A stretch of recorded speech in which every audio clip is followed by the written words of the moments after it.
How dare you! I screamed at a young giant standing before me. His name was Bulldozer, a 14-year-old superhuman the size of 2 bodybuilders. After the 4 years we've all spent together, you want to pull this garbage? His short, light hair blew in the wind as he glared at me. I will not share no part in your path, regardless of Wrecking Ball's choice.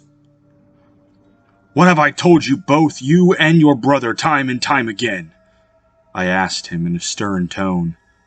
I've preached it over and over, ensuring that my message is burned into your skull.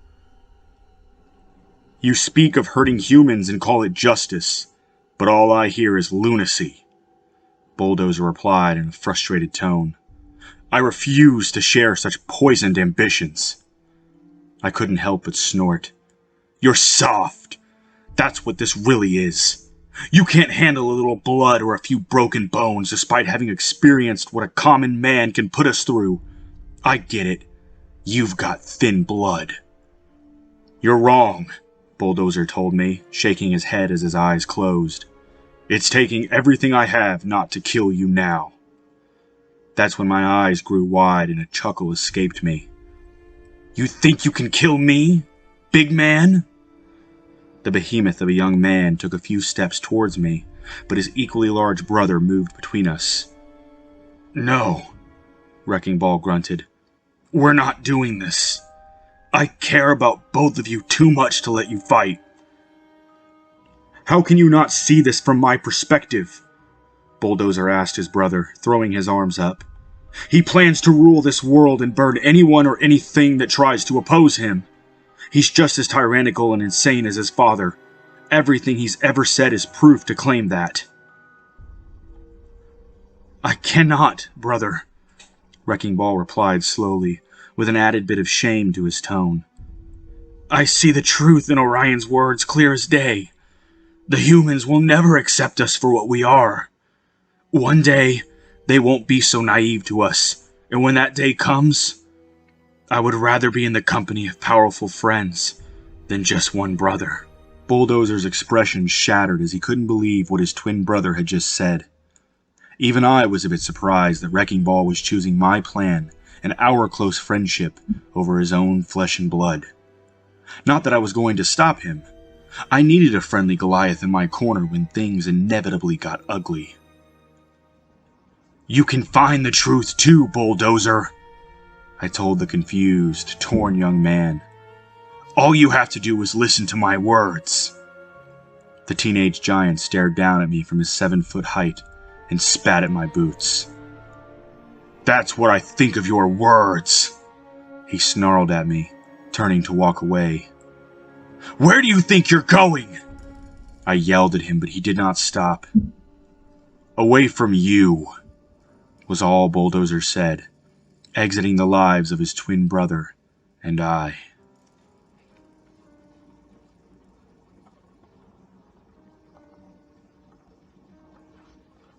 I'd say the next couple of months were a cakewalk. Wrecking Ball and I traveled the country robbing several large banks, specifically targeting a crime family that we eventually hoped to find in New York City. It only took 5 banks on our path to New York before they put a bounty on our heads, $1 million amount that wasn't half of what we had taken from them. We were not afraid of what any bounty hunters could try and do to us, as our powers had cut through dozens of them already. By now, the year was 1919, and I was in my last year of being a teenager. My techniques had grown significantly due to being in the outside world, giving me more strength than I had ever imagined. I thought I knew what real power was back at the lab, but I was merely an ant compared to what I was becoming. While Wrecking Ball was the true giant built of pure muscle, my energy was what gave me mine. I wasn't incredibly muscular in appearance, probably just average to be honest. But my internal energy gave me the power of several hundred men, and it was only growing as I did. I had the speed, the raw intensity, everything required to be the young man I was becoming and destined to be. My demonic father had been right after all. The world truly wasn't ready for me. That never meant I wasn't ready to enlighten them. I would always leave a message containing only my signature at the scene whenever I butchered a hitman attempting to collect the money. I left it so that they would know who I am, that they can't touch me if I don't want them to. It was all leading to something, a plan I had formulated right before the loss of a friend, Wrecking Ball's twin brother. But without Bulldozer, I had to honestly say things were going according to plan for once, like a tremendous load of dead weight had been dropped. He got itchy feet and didn't want to be part of our activities, because he had a soft spot for the humans. I was glad to see Wrecking Ball viewed such things the way I did, in a much more truthful light. Perhaps when we got to New York, I would reward my friend for his loyalty. We were only a couple of miles from the city when we stopped to rest, eating a much-deserved dinner before night came. We were both sitting on tree stumps, enjoying our meal while I explained our plan to Wrecking Ball one last time before we would begin. "That all sounds good to me," the giant responded when I finished. "Perhaps we'll be dining like kings tomorrow." "Yes," was all I said back to him, taking a ridiculously large bite of my sandwich. As I chewed, I studied my only friend. I had thought it silly the day he took to wearing a mask, just a week after his brother had left us. But months later, he had really grown into his persona, who he was as a superhuman. He was 7 feet tall, just like his twin, with muscles that would put Hercules to shame. We were both pretty pale due to hiding ourselves during the day, but soon we wouldn't have to worry about such things. "What's that?" I snapped, turning my head at the sound of breaking twigs behind us. What I turned into was the barrel of a very large gun aimed right at my head. The man holding it was alone and smiling beneath his cream-colored hat and trench coat. He had to be in his early 30s. "Stay where you are," he said to an anxious Wrecking Ball. "I don't want to spill this guy's brains before I take care of you." His expression darkened as he tapped the end of the barrel against my forehead. "But I will if I have to." Wrecking Ball frowned. "You obviously don't know what—" "Stop," I told my friend, remaining where I was as I locked eyes with the man. "Who are you?"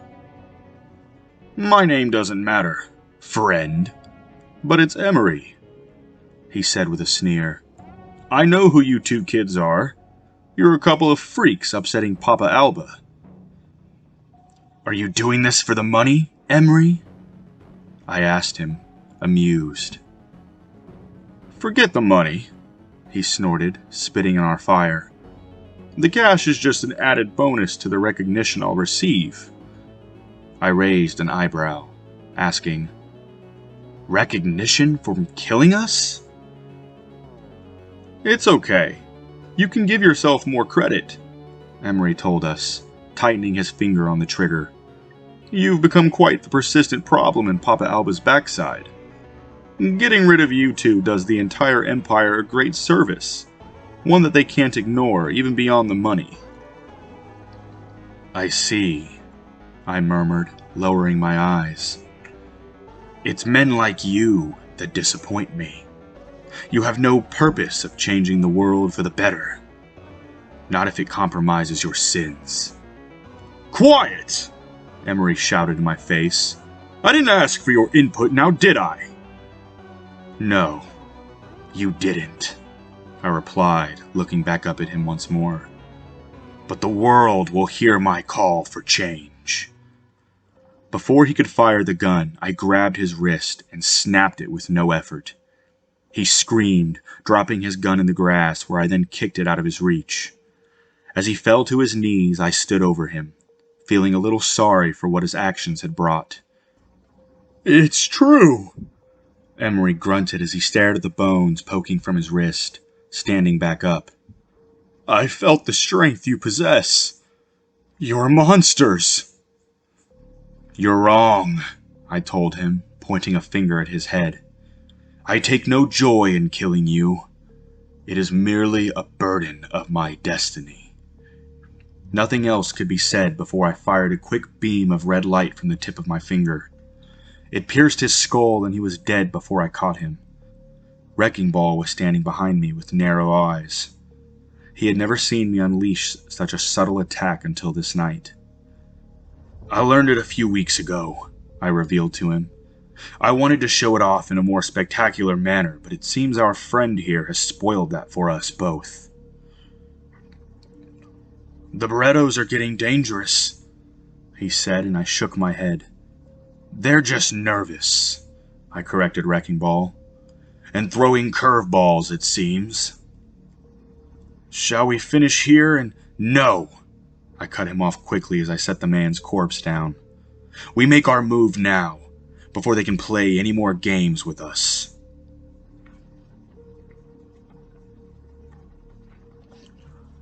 Not more than an hour later were we in a large warehouse high above the floor, resting on a platform that allowed access to and from the vents.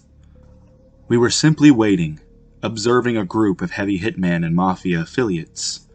The word was that they were gathering here to be addressed by the Berettos.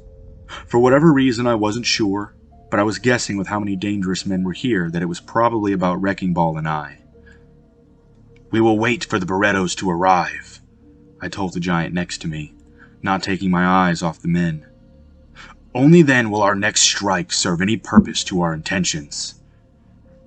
"Indeed," Wrecking Ball said with a nod, his fists clenched and ready to smash anyone or anything that stood in our way. Silence took hold as we remained where we waited, watching on eagerly. I could not wait to sink my words into the sinful nature of our guests. "Gentlemen," we heard a deep voice say, and the men below looked on to the front doors of the warehouse. 4 men stepped towards the group, all dressed sharp with leather jackets and dark hair. One of them was much older, with grayish hair and a blank face. He and 2 others his size remained quiet as the largest of them spoke. "Welcome," he said to them, raising his arms. "I'm sure you are all wondering why you're here." "You're damn right," one of them said with a frown. "There are plenty of other jobs I could have done tonight." The large man, standing at about 6.5 feet, shrugged. "But you know who we are, don't you?" he asked, removing a pistol from his leather jacket. Before anything else could be said, he fired the gun. The hitman who had spoken with disrespect fell to his back as the others around him grew nervous. "For any of you who don't know who we are, we control everything in New York," he addressed the rest of them. "My name is Joseph Beretto, firstborn son of the Mafia itself. Regardless of whatever else you fools could be doing tonight, keep in mind that this is a very large cash job." "You'd be wise to pursue our offer," another of the young men advised the hitman. "All you have to do is—" "Greetings!" I called down to them as Wrecking Ball and I descended. "What is this?" several of the men yelled as our feet graced the cold, concrete floor, just several feet to everyone's right. "You must be the Beretto family," I said in a very confident tone, resting my eyes on their oldest member in the middle. "And you must be Papa Alba," I addressed the old man. "I hope you've been getting my messages." "You got some nerve, you know that?" Joe Beretto growled at me from the left. "Nobody, man or freak, talks to my father like that. I should—" "Joseph, be quiet," Papa Alba spoke up, glaring at me for a moment. "What do you want?" he finally asked. I got the sweetest kick out of that. "First, tell me what you want, Alba Beretto." I answered him in turn, and the mob boss couldn't help but crinkle his forehead and blink in confusion. "Allow me to help," I offered, grinning at him from ear to ear. "We are the 2 young men giving you all the month's worth of trouble. I'm sure that's why you are all here now, willing to pay these ill-advised men to meet their deaths." "You've got some guts," I heard one of the hitmen say, and my eyes widened as a peculiar man stepped out from their ranks. He was a strange shade of green with scales covering his entire body with a bald, slimy head. He wore only a pair of jeans covered in mud and sludge, with a stench that could be considered venomous. "And who might you be?" I asked the reptile-like man, and he gave me a dark glare. "It doesn't matter who I am," he replied to me in a sour, raspy voice. "Not yet, anyways." The interesting development of another superhuman caught my attention more than the Barrettos, adding a positive new outcome to the night. But regardless, I had to continue as planned, turning my attention back to Alba Barretto. "This operation is over," I told him sternly. "You will cease this ridiculous manhunt you have on us for starters." "And why would I do that?" the old man asked me, and I couldn't help but crack a small smile. "Because I'll haunt you for the rest of your life if you don't." The Barretto family stared at me for several silent moments, unable to show if they even believed me or not. The gang of hitmen, on the other hand, popped wise and began to pull out their firearms in the mention of a threat. The human reptile simply looked at me with a frozen expression, waiting to see what I would do. He wanted to see if I would actually make good on my promise if Alba refused. "They say that you can bend steel," was all Alba said for the moment, hesitant to ask his next question. "But you aren't much older than 17, are you, boy?" "Tell you what," Wrecking Ball spoke for me, startling several men with his gigantic appearance. "If you refuse Orion's offer, he'll answer that question for you." Everyone was quiet for about a minute, shifting uneasily as they couldn't make heads or tails of their predicament. The old man running the show had fear in his eyes, a sign that this could end without any blood tonight. "Give it up," I insisted, eager to finish this before it could get ugly. "Forget this," Joe Barretto grunted, stepping forward. "The first one of you sorry sacks of dirt that puts a bullet in this kid's head becomes a very rich man." So much for my path of peace. Before anyone could fire a single shot, I lunged forward and kicked Joe in the knee, shattering it beyond all repair. The second in command of the Mafia itself fell to his back, howling with sheer agony as uncontrollable tears came to his eyes. "I'm not playing around," I snarled at the remaining family members still on their feet. "Give up." "Don't do it, Pops," I heard his son say behind him, but Alba recognized the true danger that they were in. But that didn't necessarily mean he wouldn't die before surrendering. "What does this accomplish for you?" Alba couldn't help but finally ask. I chuckled. "The world will know one day." That's when the unexpected sound of gunfire filled our ears, and I felt a fiery bullet enter my shoulder. For a moment I was overcome with severe pain, and used my palm to cover the open wound as blood ran down my shoulder. "Shut up," Joe Barretto muttered as he laid on the ground, the pistol still in his hand. Everything went dark for a moment, at least in my mind. I shoved 2 fingers into the hole in my shoulder and pulled the bullet out, dropping it to the ground. My head snapped in the unfortunate direction of Joe, and my eyes were filled with hate. "I know what this is," he spat at me. "You freaks think you're tough enough to screw with entities larger than yourselves.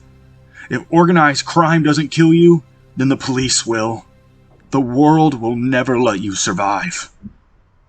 My anger was overwhelming, leading me to immediately fire twin heat beams from my eyes, cutting the poor criminal in half down the middle.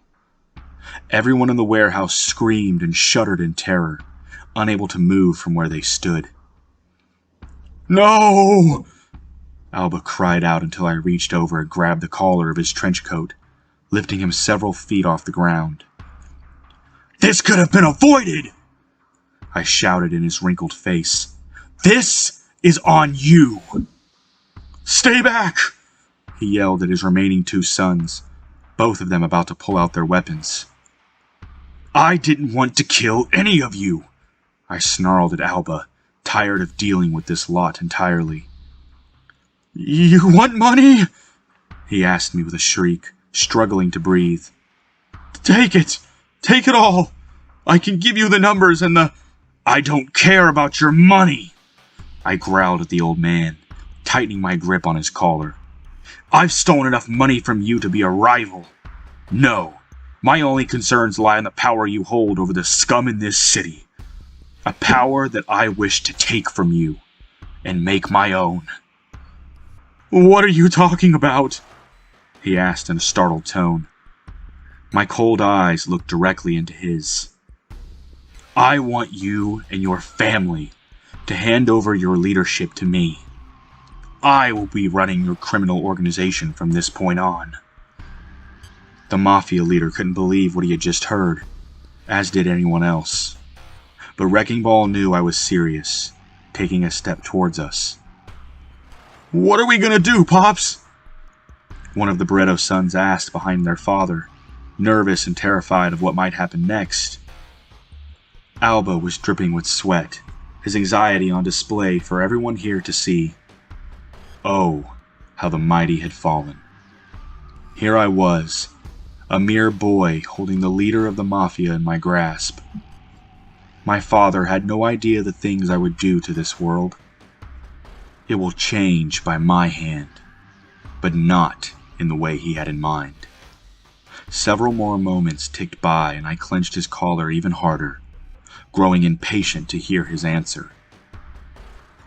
I could just do away with you and take control anyways, I said to him softly. Really, this is a chance to prove if you value your life or not. Fine, Alba choked, trying to use his hands to pry himself free. It's all yours, kid. Take it and leave. Do I have your word? I pressed, shaking the old man.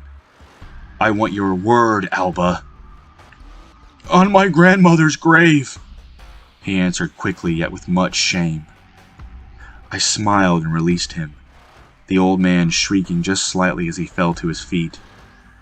I looked him in the face for another moment and smiled. It was good doing business with you, I murmured, and he ignored me, instead falling to his knees over his dead son's body. Oh, Joseph. He trembled as he wept into his son's chest. You heard him, fellas, I said, turning to address the crowd of hitmen behind me. You all work for me now. I had at least expected some resistance from my new employees, but they were all too frightened to disobey their new boss, especially after seeing what I had done to the most dangerous family on the East Coast. You're dismissed, I told the remaining Barrettos. Go find new lives for yourselves. You're a fool, I heard Alba say from the ground, still kneeling by his son's corpse. What's that? I asked, raising an eyebrow at him. I will never rest until I find a way to avenge the son you've taken from me tonight, the old man vowed, remaining where he was. I promise to see you dead at some point in my remaining years. Well, if that's how you feel, I began to say, turning back to the group of hitmen. Take care of those three for me, I ordered them, before walking away. Dispose of their bodies in a way that will open the eyes of all criminals in this city. They all work for me now. The eyes of the Barrettos grew wide as their former employees turned on them, firing dozens of bullets into their bodies. In less than seconds, they were all dead, side by side on the concrete floor. Wait, a voice said, and I turned back yet again to see the superhuman who had been in their ranks. Ah, I chirped with a nod. I was hoping to speak with you again. What's your name? I've always wanted to be called Snake, the mobster told me, and I smiled, placing a hand on his shoulder. How would you like to work for me, Snake? I asked him, and the reptilian man sneered, having his sense of purpose renewed.